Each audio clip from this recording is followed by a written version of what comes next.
Amén. Primera de Timoteo capítulo 4. Amén. Hemos empezado una serie de enseñanzas acerca de la doctrina sana. Amén. Y es lo más importante, la doctrina sana. Y estamos viendo confusiones doctrinales más comunes. Es el subtema, es la parte 2. Empezamos hace 2 miércoles la porción o la parte 1. En esta noche continuamos con la porción 2. Primera de Timoteo capítulo 4 y verso 16. Es el verso tema que hemos tomado para la enseñanza de doctrina sana. Dice así la palabra del Señor, primera de Timoteo capítulo 4, verso 16. Amén. Dice así: ten cuidado de ti mismo. ¿Y de qué? Griten. ¿Y de la?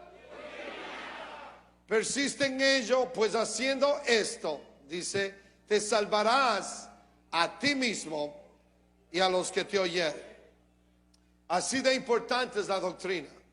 Dice, hay que persistir en la doctrina sana, en la doctrina bíblica, en la doctrina de apóstoles y profetas, siendo la piedra principal del ángulo Jesucristo mismo. Persiste en ello, pues haciendo esto, no solamente vas a salvar tú, dice el apóstol Pablo a su hijo espiritual Timoteo, pero aún a los que te escuchan, a los que te oyen. Y en esta noche así de importante es la doctrina. Señor Jesucristo, una vez más, gracias por tu Espíritu en nuestro medio.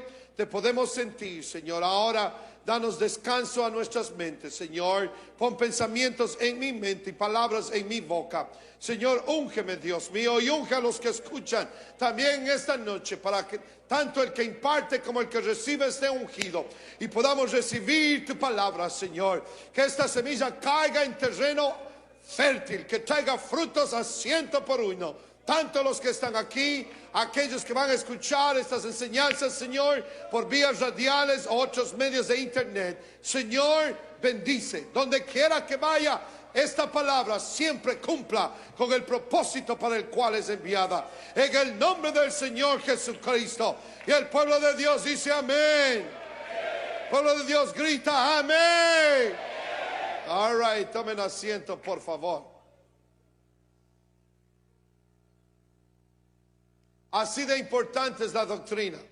Habíamos dicho que la doctrina en la iglesia del Señor es similar al sistema óseo en el cuerpo humano. El sistema óseo o el esqueleto del ser humano es lo que da forma al cuerpo. Si no tuviéramos un sistema óseo o un esqueleto internamente, todos aquí seríamos nada más que una masa de carne sin forma y no tuviéramos ninguna forma de movilizarnos ni dirección. Pero el esqueleto es lo que nos da una estructura sólida y nos da forma y podemos movilizarnos en una forma coordinada. Gracias a Dios por el sistema óseo en el cuerpo humano. Bueno, la doctrina es es la función que desempeña en la iglesia del Señor Jesucristo. Es la estructura espiritual, es el sistema óseo espiritual de la iglesia. Amén, es lo que la doctrina es. Así de importante es la doctrina, pero tiene que ser la doctrina sana, porque la Biblia nos habla de diferentes doctrinas, nos habla de doctrinas diversas, doctrinas de hombres, inclusive doctrinas, dice la palabra del Señor, de demonios. Hay diferentes doctrinas. Lo importante es creer, enseñar y practicar la doctrina sana. Y la doctrina sana es la que se halla prescrita en las páginas de este libro sagrado que nosotros llamamos Biblia. Lamentablemente hay confusiones doctrinales, hay tantas religiones aquí en Norteamérica y en el mundo. Solamente aquí en el país que vivimos hay registradas más de 2.200 religiones, solamente aquí en los Estados Unidos de América. Más de 2.200 religiones. Y todas estas religiones dicen, tenemos la verdad.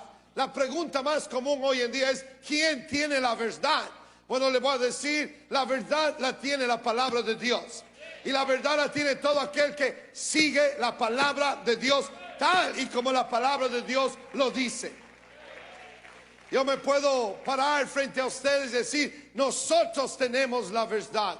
Pero usted debe de chequear en la Biblia si cada palabra, si cada enseñanza, si textos y contextos son exactamente como se hayan delineados en la palabra de Dios. Si alguien aumenta una coma, si alguien le quita una tilde, si alguien altera la palabra de Dios de una manera u otra, ya queda la palabra de Dios falible. Por lo tanto, no la palabra de Dios en sí, pero el ser humano que la está enseñando ha alterado la palabra del Señor. Por lo tanto, esa doctrina ya no es la sana ni la correcta. Para que la doctrina sea sana y correcta, tiene que ser enseñada tal y como está en la palabra de Dios. La forma de saber si alguien tiene la verdad es chequeando, revisando minuciosamente la Escritura. Si el mensaje de este individuo, de esta persona, de este pastor o de este predicador concuerda exactamente con la enseñanza bíblica y es consistente con todo lo que la palabra del Señor nos dicta. Es la única manera realmente de determinar si la doctrina es correcta y si la doctrina es sana y si la doctrina realmente nos va a salvar. Porque el apóstol Pablo le dice a Timoteo, haciendo esto, te vas a salvar tú y los que te escuchan. Y si hay algo que deseo yo en esta noche es ser salvo yo y salvar a todos los que escuchan. Eso es muy importante. Salvarnos en esta noche, ser salvos de esta perversa generación. Y estamos notando y hemos empezado hace 2 miércoles a ciertas confusiones doctrinales, las confusiones doctrinales más comunes en el ámbito cristiano evangélico. Esto no va en contra de nadie.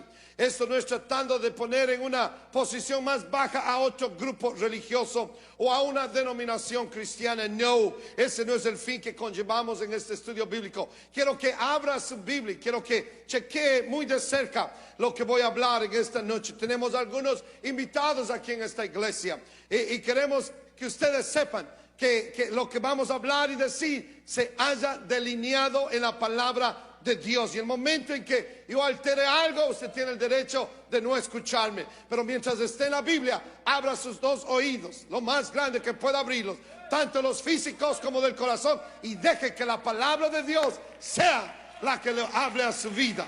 Amén, eso es lo más importante que hay. Y otro texto mal interpretado que ha producido confusión en la mente de aquellos que han aceptado la enseñanza de que Dios es un ser compuesto, se halla en Mateo 3:14, cuando el Señor Jesucristo descendió a las aguas turbias y frías del río Jordán para ser bautizado por Juan el Bautista. A primera instancia, Juan trató de refutar la posibilidad de bautizarlo, pero el Señor le replicó, deja ahora, porque así conviene que cumplamos toda justicia. Y después de que el Señor Jesucristo fue bautizado en el río Jordán y él salía de las aguas, mire lo que dice Mateo capítulo 3, versículos 16 y 17.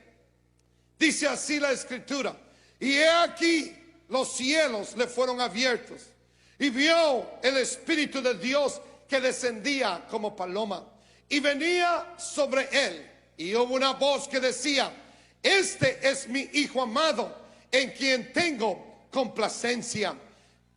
Ahora, hay personas que usan este versículo, estas escrituras, para reforzar una doctrina no existente en la palabra de Dios, como es la doctrina conocida de la Trinidad. Explican que esta escena denota a 3 personas divinas que conforman la divinidad, cosa que por supuesto se halla absolutamente muy lejos de la verdad, porque en ningún momento vemos en este verso que está sugiriendo o denotando 3 personas. Lo que claramente podemos ver es 2 personas. Vemos a Juan el Bautizador y al Señor Jesucristo, es lo que vemos claramente. Lo que sí vemos en relación a Dios son manifestaciones del Dios eterno, aquel Dios que hizo los confines del cielo y de la tierra, y su entendimiento, dice el profeta Isaías, no hay quien lo alcance. Lo que sí vemos son manifestaciones visibles de él. Racionalizar o interpretar esta escena asegurando que es la representación de un Dios compuesto por tres personas divinas sería simplemente una especulación carnal. Además, quedaría eliminado por completo el proceso espiritual de la interpretación bíblica prescrita en 1 de Pedro 1:20, donde dice que ninguna profecía de la Escritura es de interpretación privada. Es decir, que la interpretación de la profecía o de la palabra de Dios tiene que ser consistente. Por lo tanto, no podemos deducir o racionalizar las cosas espirituales y celestiales carnalmente. Es imposible. Interpretar que la voz que se oyó y la descensión del Espíritu Santo en forma, no como, pero en forma de paloma, son o representan a dos personas distintas, siendo el Señor Jesucristo la tercera. Hermanos, es una violación a la base fundamental de la interpretación bíblica, porque se estaría interpretando este verso privadamente y no consistentemente con el resto de la profecía bíblica, porque de ser así tendríamos que personificar a todas las manifestaciones visibles de Dios a través de las edades y en todos los tiempos. Esas manifestaciones de Dios deberían de hacerse presente las tres personas de la supuesta Trinidad. Por ejemplo, en el Antiguo Testamento, cuando el ángel de Jehová se le apareció a Moisés en el desierto, en una zarza que ardía y no se consumía. Y mientras Moisés, dice la Biblia, observaba este fenómeno sobrenatural frente a sus ojos, Dios lo llamó de en medio de la zarza y le dio instrucciones específicas de quitarse su calzado, porque la tierra donde pisaba era santa. Esta escena es conocida como una escena teofánica. No vemos la representación en esta escena teofánica de tres personas divinas. Y la razón del por qué no vemos la representación de tres personas divinas es porque la Biblia no enseña que Dios es un ser compuesto de tres personas divinas. Ya sea en la experiencia de Moisés, donde solamente hay una voz que sale y hay una zarza que arde, pero no hay una representación visible de tres personas diferentes, ya sea en la experiencia de Moisés o inclusive en la experiencia de los tres jóvenes hebreos en el horno de fuego, donde Nabucodonosor dice: ¿no echaron a tres? He aquí yo veo 4 varones sueltos, y el aspecto del cuarto es semejante al hijo de los dioses. No fueron 3 que se añadieron a los jóvenes hebreos, fue uno que se añadió. Siempre es uno.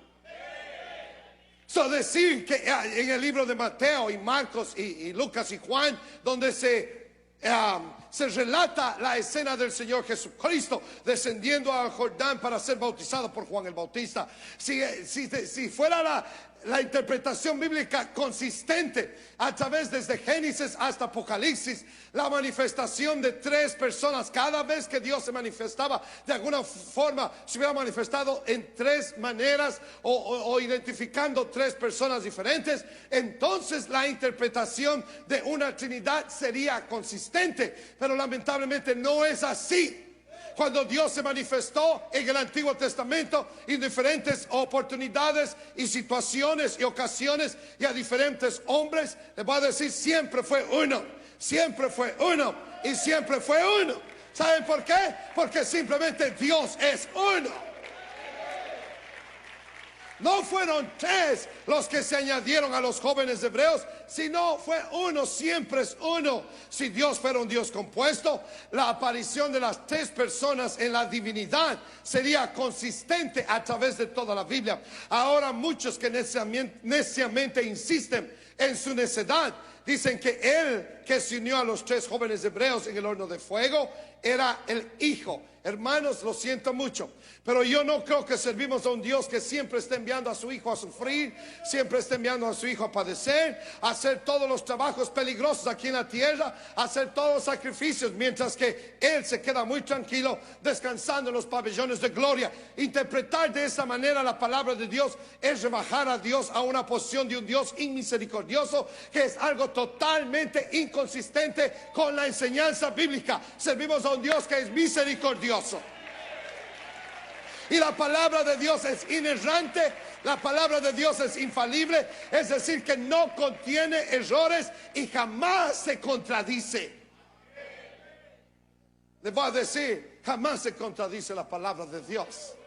Amén. La confusión creada dentro del ámbito cristiano evangélico acerca de la unicidad de Dios fue iniciada en el Concilio de Nicea en el año 325, donde las aspiraciones egocéntricas del líder romano Constantino de controlar el crecimiento y la popularidad de la incontenible y poderosa iglesia primitiva finalmente se hicieron realidad. Porque él astutamente tramó este plan de unificar las religiones más preeminentes de aquel tiempo, que eran el cristianismo, cuya fe estaba basada en un solo Dios, y la religión pagana romana, cuya fe estaba basada en múltiples dioses. Y fue en el Concilio de Nicea que los líderes principales de la iglesia del tercer siglo, porque a esas alturas los apóstoles, pilares fundamentales y la primera generación de cristianos ya habían muerto, que juntamente con los líderes principales del paganismo romano mezclaron las doctrinas y establecieron una que complaciera o agradara a los dos bandos, es decir, a los paganos romanos y a los cristianos. Dice, vamos a formar una sola doctrina y vamos a establecer una sola iglesia. Y cuando hicieron eso, nació lo que hoy día, hasta el día de hoy, se conoce como la Iglesia Apostólica Romana. Así le llaman, la Iglesia Apostólica Romana. Es decir, una iglesia universal, una iglesia que complacía a todo el mundo. Fue de allí, en esa doctrina, en esa mezcla de doctrinas, que la palabra Trinidad fue introducida en el lenguaje cristiano y en la doctrina bíblica, porque nunca antes esa palabra, mucho menos el concepto de Trinidad, había sido usado por ninguno de los profetas antiguos testamentarios, mucho menos por los apóstoles del Nuevo Testamento. Eso ni siquiera se había oído hasta ese entonces, hasta el Concilio de Nicea en el año 325 después de Cristo, cuando se inyectó esta frase y esta palabra que alude a un Dios compuesto. Pero gracias sean dadas al Dios de los cielos, que a través de las edades siempre ha habido un remanente fiel que no ha comprometido la verdad, sino que por la verdad estuvieron dispuestos aún a ofrendar sus vidas. Gracias a Dios por un remanente fiel a la verdad. Y en esta noche hay que quedarse con ese remanente fiel a la verdad. Dale un aplauso al Señor.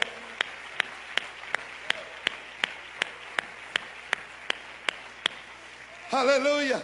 Por eso es que nosotros en el siglo XXI podemos decir, como dijo el apóstol Pablo en el siglo I, en Hechos 24:14, según el camino que ellos llaman herejía, así sirvo al Dios de mis padres. Por la verdad, a Pablo le llamaron hereje, pero a él no le interesó la opinión pública y ni la opinión religiosa cuando se trató de la verdad. Y así nos debemos de sentir nosotros también, no para contender, sino para demostrar que hay un remanente que todavía ama esta verdad y que no compromete esta verdad, que hay un solo Dios en el cielo y hay un solo Dios aquí en la tierra, y que su nombre es Jesucristo.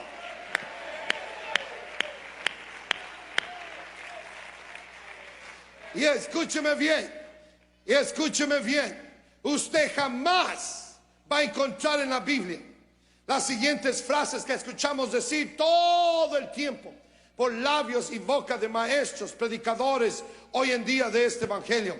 Oigo mencionar todo el tiempo Dios Padre, Dios Hijo y Dios Espíritu Santo. Esto usted no va a encontrar en la Biblia en ninguna parte. Y si no está en la Biblia, no hay por qué dividir a Dios en tres partes. Hermanos, esta manera de referencia de Dios no existe en la Biblia. Lo que sí vamos a encontrar en las epístolas y en la palabra de Dios en muchas instancias son las frases al Dios y Padre del Señor Jesucristo, así como también al Dios Padre, pero nunca al Dios Hijo ni al Dios Espíritu Santo. Entonces, si la Biblia no dice tales cosas, ¿por qué alguien va a ponerse detrás de un púlpito a enseñar algo que la Biblia no enseña? Si no está en la Biblia, no hay que enseñarlo, mucho menos creerlo.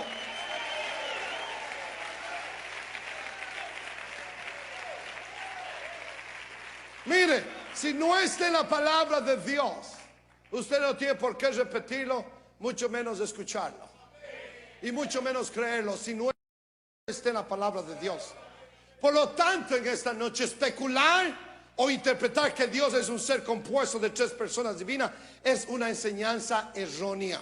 La forma más clara de entender la unicidad de Dios es aceptando sin ideas preconcebidas ni prejuicios doctrinales lo que la Biblia enseña. Porque si usted quiere creer la palabra de Dios trayendo ya ideas y prejuicios doctrinales, lo que la Biblia enseña siempre va a tener una incógnita. Pero le voy a decir, usted puede entregar una Biblia a una persona que nunca ha leído la Biblia y va a decirle, lea la Biblia, y al final usted dice, ¿cuántos dioses dice que hay en la Biblia? Le va a decir uno. Le va a decir uno, porque no tiene ninguna idea preconcebida de Dios, y la Biblia no enseña nada más ni nada menos que hay un solo Dios y punto. El resto es adición humana. Aleluya, amén. Si la Biblia dice que hay un solo Dios y un solo mediador entre Dios y los hombres, Jesucristo hombre, debemos de creerlo. ¿Para qué ponerle tantas incógnitas? ¿Para qué poner tanto? No, si Jesucristo dice que hay un solo mediador y un solo Dios, yo creo a la palabra de Dios. ¿Y usted lo cree? ¿Y usted lo cree? No me cree a mí, crea la palabra de Dios. Hay un solo Dios, dice la Biblia, y hay un solo mediador entre Dios y los hombres, Jesucristo hombre. Digan hombre. Ahora es muy importante entender eso. Hay un solo Dios y un solo mediador. Si dijera la Biblia Jesucristo Dios, entonces ya, bueno, tiene toda la razón. Pero no, hay un solo Dios y hay un solo mediador, Jesucristo hombre. Ya sabemos que Jesucristo es Dios manifestado en carne. Ya entendemos eso y lo vamos a ver en unos instantes más. La Biblia lo dice claramente. Pero cuando se trata de Dios, hay un solo Dios.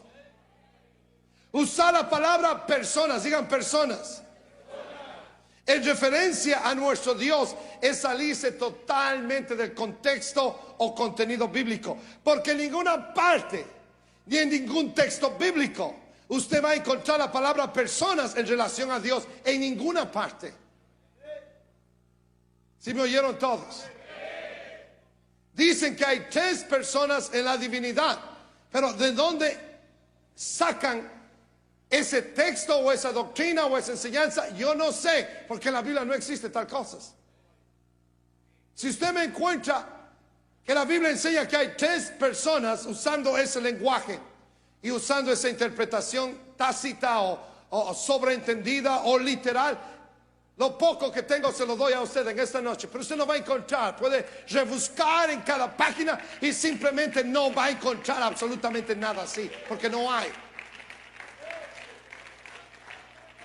Usted no va a encontrar las palabras personas en relación a Dios. Para que alguien califique como persona, debe de estar compuesto por cuerpo físico y por personalidad.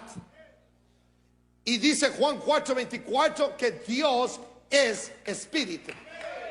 Digan conmigo, Dios es espíritu. Es lo que dice la Biblia. Primero de Juan 4:12 dice así: nadie, diga nadie ha visto a Dios jamás. Es la Biblia. Nadie ha visto a Dios jamás. El mismo Señor Jesucristo nos dio el concepto de espíritu cuando Él se apareció a sus discípulos después de su resurrección, y ellos pensaban que era un espíritu. Y el Señor les replicó en Lucas 24:39, diciéndoles: mirad mis manos y mis pies, que yo mismo soy. Palpad y ved, porque un espíritu, digan, porque un espíritu Repita fuerte conmigo, porque un espíritu no tiene carne ni huesos. Es palabra de Dios. El Señor Jesucristo dice, un espíritu no tiene carne, no tiene huesos, y Dios es espíritu. No tiene carne, no tiene huesos. ¿Sí me oyeron?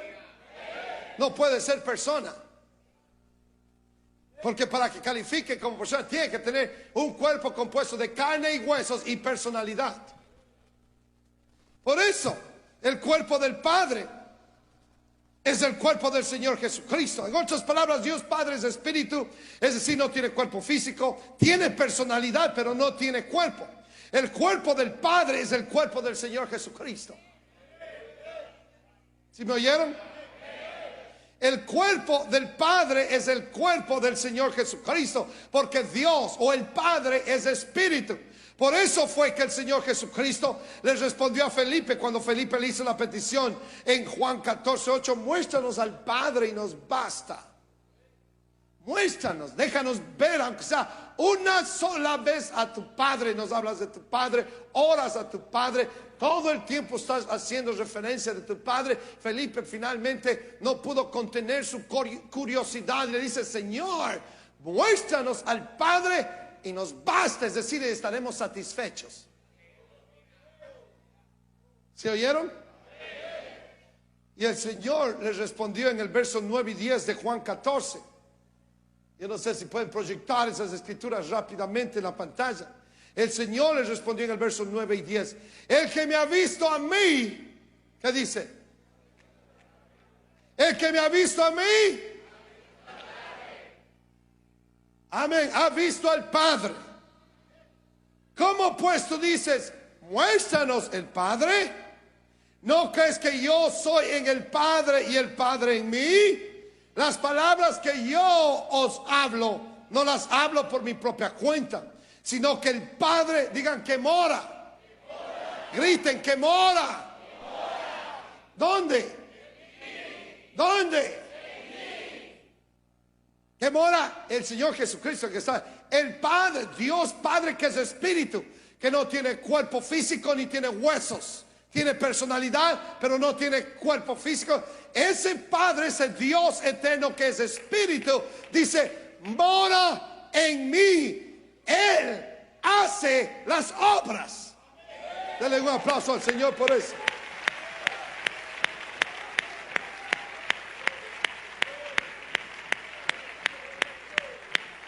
El cuerpo del Señor Jesucristo, ese cuerpo era la morada del Padre mientras el Señor Jesucristo estuvo aquí en la tierra. Era la vivienda de Dios, era la dirección de Dios aquí en la tierra. Por eso es que el Señor confiadamente les dijo, el que me ha visto a mí, ha visto al Padre. Porque el Padre, es decir, que el Dios que es espíritu, Él vive, Él mora, Él habita, Él hace residencia dentro de este cuerpo. ¿Está claro, no? Aleluya. Y es bueno clarificar algo en esto, porque es muy importante. Ahora, eso no significaba que este Dios eterno, sempiterno, este Padre eterno, este Dios que es espíritu, se hallaba limitado a solamente estar dentro del cuerpo del Señor Jesucristo, y donde el Señor Jesucristo se encontraba aquí en la tierra. No, porque Dios es omnisciente. Es decir, que Él posee la capacidad de hallarse en todas partes a una misma vez. Y esa cualidad Él no la perdió cuando se humanó en la persona del Señor Jesucristo. El cuerpo que es el Hijo, ese cuerpo humano estaba limitado a una localidad geográfica. Pero el Padre que moraba dentro de Él, ese Dios Padre, no estaba limitado a una localidad exclusivamente. Dios estaba en todas partes. Él estaba en todo el universo, pero Él moraba aquí en la tierra dentro de ese cuerpo. ¿Sí me oyeron? Él, en espíritu, Él es incontenible, Él es inescrutable, Él es inexplicable. Los cielos de los cielos no lo pueden contener. Y ese es el misterio de que habló el apóstol Pablo en 1 Timoteo 3:16. Grande es el misterio de la piedad. Dice, no se puede a veces ni comprender cómo ese Dios que es inmensurable, cómo ese Dios que es inescrutable, se manifestó en carne y vivió dentro de ese cuerpo cuyo nombre es Jesús, que significa Jehová, salvación nuestra.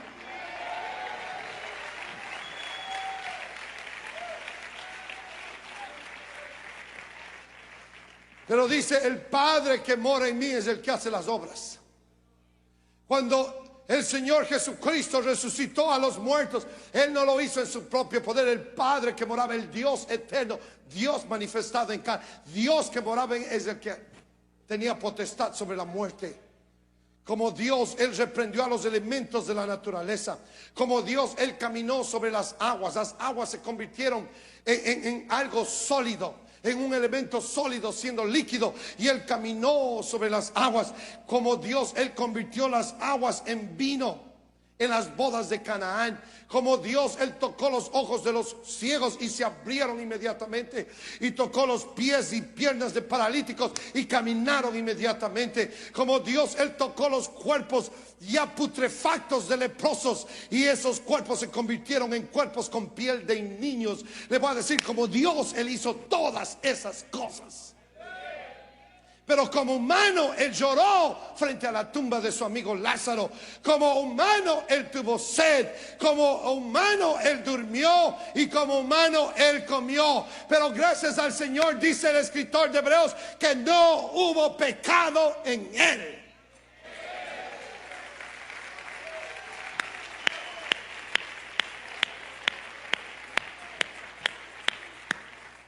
Y la mejor manera de entender la unicidad de Dios es cada vez que usted lea la palabra de Dios y lea la palabra Padre, usted debe de colocar en su mente, o debe de escribirla ahí en el renglón de la Biblia, Espíritu.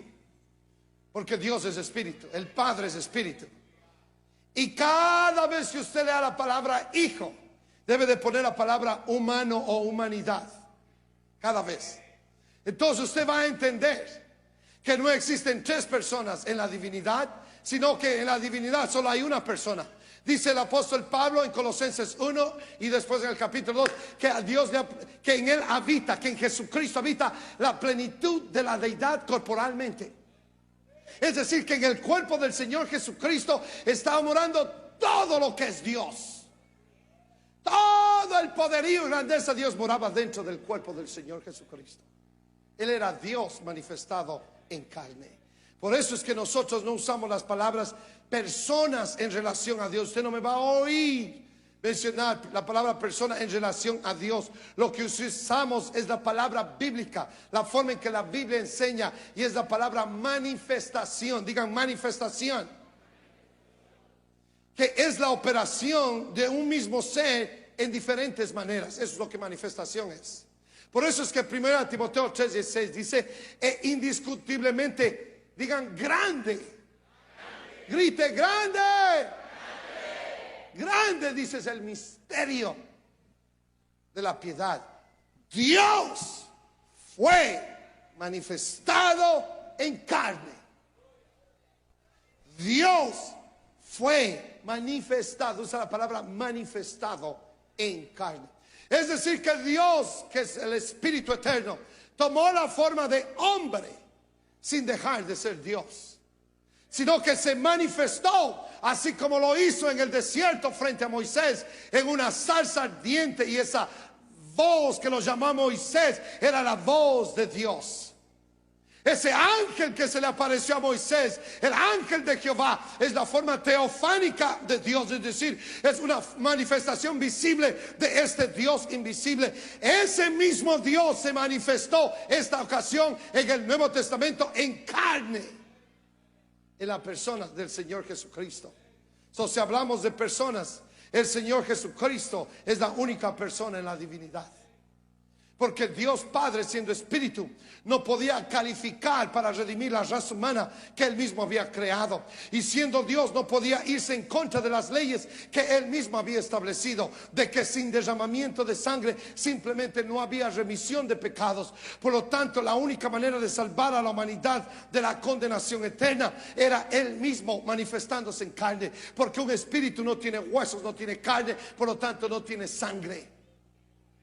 Y eso es exactamente lo que el Señor Jesucristo es Dios manifestado en carne. No que sea otro Dios, no que sea un Dios más pequeño o un Dios junior, como enseñan muchas sectas religiosas. O sea, el segundo en rango en una supuesta estructura divina, sino que Él es el Dios manifestado en carne. Él es el alfa y Él es la omega. Él es el principio y Él es el fin. Él es el que es el que era y el que ha de venir. Él es el Todopoderoso.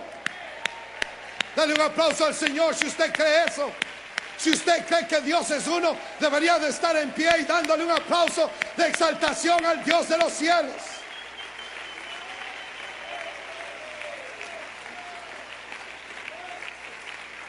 Aleluya. Gloria al Señor Jesucristo. Amén. Él es el primero y Él es el último. Él es el alfa y Él es la omega. Él es la A y la Z. En Él todo principia y en Él todo termina. Y cuando lleguemos a los cielos, queridos hermanos, vamos al cielo, vamos a ver no a dos ni a tres, vamos a ver a uno sentado en el trono. Usted se hará la pregunta: ¿y quién será el que está sentado? ¿Quién será ese uno que está sentado en el trono? Yo le digo sin hesitación alguna: ¿quién es el que está sentado a la diestra de Dios?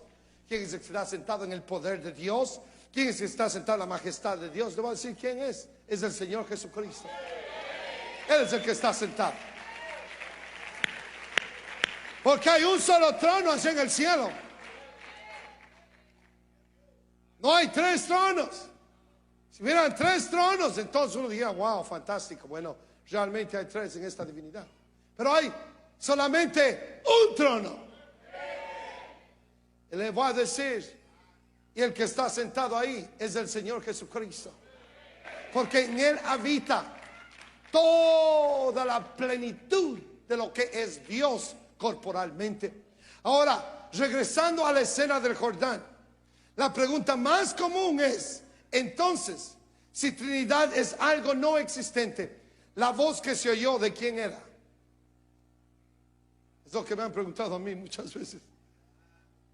La voz que se oyó, hermanos y hermanas, es simple: no era nada más ni nada menos que la voz de Dios, confirmando. Porque el único que oyó la voz no fue la multitud que estaba en el Jordán. El único que oyó la voz fue Juan el Bautista.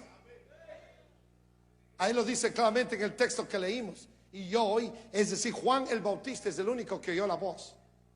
La voz que oyó Juan el Bautista era la voz de Dios, confirmando que el Señor Jesucristo era ese Cordero de Dios que quita el pecado del mundo, que Él era el Mesías, Él era el ungido, era la esperanza de Israel que estaban anticipando desde hace muchos años antes, y que finalmente Dios lo había levantado a Él como el hombre que iba a abrir el telón e introducir a este mundo al único redentor de la humanidad, al único capaz de quitar el pecado, y era Jesucristo. El Señor dice: te confirmo, este es. Porque ya el Señor de antemano le había dicho que aquel que mirares descender el Espíritu sobre él, ese es. Y tenía que recibir Juan la confirmación de eso. Y el apóstol Pablo dice en 2 Corintios 5, 19, que Dios, no un Dios primero o un Dios segundo o un Dios tercero, sino que Dios estaba en Cristo reconciliando consigo al mundo. Dios estaba morando dentro de esa estructura humana con el fin de llevar a cabo el plan de redención, pero no se hallaba limitado a ese cuerpo, sino que el Espíritu de Dios estaba al mismo tiempo en todo lado. Por lo tanto, la voz que se oyó era la voz de Dios, pero no de otra persona, porque Dios no es persona, Dios es Espíritu. Todo lo que sucedió en esa escena del Jordán era simbólico, porque el que estaba bautizándose no era cualquier ser, era Dios manifestado en carne. Por eso Juan no se sintió digno de bautizarlo a él. Y Dios tuvo que de alguna manera confirmar el ministerio de Juan y su mensaje. El Señor Jesucristo, en la introducción al ministerio, Él no podía entrar diciendo: Juan, yo soy el que tú esperabas. No, Juan sabía muy bien que tenía que serle confirmado a él. Y es por eso que Dios habló en esa voz y confirmó a Juan el ministerio del Señor Jesucristo. Y también a la misma vez confirmó el ministerio de Juan y su mensaje que había predicado, preparando el camino del Señor. Es por eso que el Señor le dice a Juan: es necesario que me bautices para cumplir con toda la justicia. Es decir, yo no quiero faltar a ninguno de los requisitos que Dios ha establecido. Tengo que cumplir en cuerpo, en humanidad, todo lo que está establecido. A pesar de que el Señor Jesucristo fue sin pecado, sin embargo, Él se bautizó para no pasar por alto ningún acto de la justicia de Dios. Y si el Señor Jesucristo lo hizo, cuanto más usted, si todavía no está bautizado en agua en esta noche, si el Señor Jesucristo se bautizó, usted también necesita ser bautizado en agua para el perdón de sus pecados, en el nombre del Señor Jesucristo. Y el Señor se va a encargar de bautizarlo con el poder del Espíritu Santo. Aleluya, gloria al Señor. Y el Espíritu Santo dice que cuando Juan lo estaba bautizando al Señor, descendió en forma de paloma y se posó sobre el Señor Jesucristo. Y la voz se oyó del cielo que decía: este es mi Hijo amado, el cual tengo complacencia. No hay ninguna confusión. Yo no miro en ninguna parte tres personas. Esto no afirma que existe una Trinidad. Esto de ningún aspecto afirma, porque sea muy inconsistente con lo que toda la Biblia enseña. No fue una conversación. Si hubiera sido una conversación, el Hijo aquí abajo y él conversando arriba con el Padre, y se notara esta figura claramente, entonces sería otra cosa. Pero eso no fue una conversación, fue una confirmación. ¿Sí me oyeron? No fue una conversación, fue una confirmación. No dice que la voz del cielo y el Señor Jesucristo en el agua, en las aguas turbias del río Jordán, comenzaron a tener una conversación temporal. No, claro que no. De decir así, podíamos creer que el Padre y el Hijo realmente son dos personas separadas en la divinidad. Pero solo se oyó una voz y el Espíritu descendió en forma de paloma. Y esa manifestación visible del Espíritu Santo no significa que es una persona separada en la divinidad. Creerlo de esa manera sería asumir algo que no se haya consistentemente enseñado en las Escrituras. La única vez en que la Biblia habla de tres específicamente se halla en 1 de Juan 4, 7 y 8, donde dice: porque tres son los que dan testimonio en el cielo: el Padre, el Verbo y el Espíritu Santo. Y estos tres, ¿qué? Son uno. Y luego dice que tres son los que dan testimonio en la tierra, en el verso 8: el Espíritu, el agua y la sangre. Y estos tres concuerdan. Quiero que note que no dice que tres dan testimonio en el cielo: el Padre, el Hijo y el Espíritu Santo. No dice así. Dice: tres son los que dan testimonio en el cielo: el Padre, el Verbo y el Espíritu Santo. Y estos tres son uno. El apóstol Juan enumera ciertos testigos en estos versos: testigos celestiales y testigos terrenales. En los cielos dice son uno, y aquí en los testigos terrenales termina diciendo estos tres concuerdan. En los testigos celestiales dicen son uno, porque el Padre, el Verbo y el Espíritu son parte del mismo ser y no entidades separadas. Porque la palabra ni el Espíritu pueden separarse del ser, así como mi espíritu y mi alma no se pueden separar de este ser. Son parte intrínseca del ser. En vez de verbo no dice hijo, debido a que el hijo no existió antes de su humanación, como enseña la doctrina trinitaria. Porque aquí una vez más se comprueba que el hijo no estaba presente atestiguando en la obra de la creación, sino el verbo, que es parte integral del carácter de Dios y no un ser separado. Es claro. Más claro que el agua cristalina.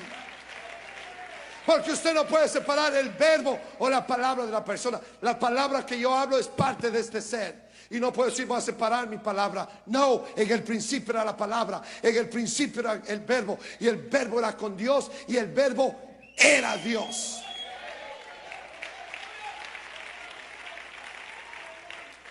Es palabra de Dios. Digo, es palabra de Dios. En la tierra para nosotros terrícolas hay tres cosas que dan testimonio. El Espíritu, el que descendió sobre el Señor, el bautismo en agua. Y luego el apóstol Juan continúa enumerando la sangre. Sin derramamiento de sangre no hay remisión de pecados. Y dice, y estos tres concuerdan. Estos tres hacen armonía, hacen sinfonio, es la palabra en griego allí. Concuerdan, hacen armonía o hacen sinfonía. Es decir, que estas tres cosas completan el testimonio de que Jesús es Dios y el Salvador del mundo. Porque cuando Él fue crucificado y el centurión romano le incrustó la espada en el costado, de su costado vertió, dice, sangre y agua. Aleluya. Y gracias al Señor por esa sangre y esa agua. Y esa sangre y esa agua son las que testifican hasta esta noche y hasta este día que el Señor Jesucristo es el único que puede salvar a la humanidad de la condenación de sus pecados. Y en esta noche yo estoy tan feliz y tan contento de conocer a ese Dios, a Emmanuel, que traducido es Dios con nosotros. Jesucristo es Dios.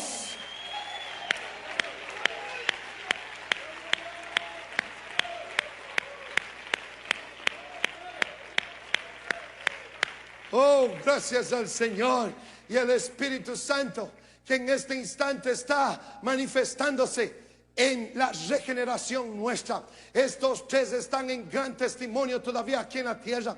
Gracias por el Espíritu Santo. Usted necesita ser bautizado con el Espíritu Santo, con el poder de Dios en su vida. Tres son los que están dando testimonio en este momento aquí en la tierra, y es el Espíritu de Dios. Le voy a decir, el Espíritu de Dios está testificando a través de la iglesia y a través de nuestra vida. Le voy a decir, es la única manera de vencer al pecado, a la carne y a las tentaciones de este mundo, es por medio del Espíritu Santo de Dios. El Espíritu de Dios, la sangre y el agua. Dice, estos tres hacen sinfonio, estos tres están en armonía, y necesitamos eso en esta noche. En esta misma noche, si usted no ha rendido su vida al Señor Jesucristo, si no se ha arrepentido de sus pecados, usted necesita hacerlo y necesita bajar a las aguas bautismales y ser bautizado en el único nombre en el cual hay salvación, el nombre del Señor Jesucristo. Y el Señor se va a encargar de sellarlo con su Espíritu Santo, y usted también va a ser testigo aquí en la tierra.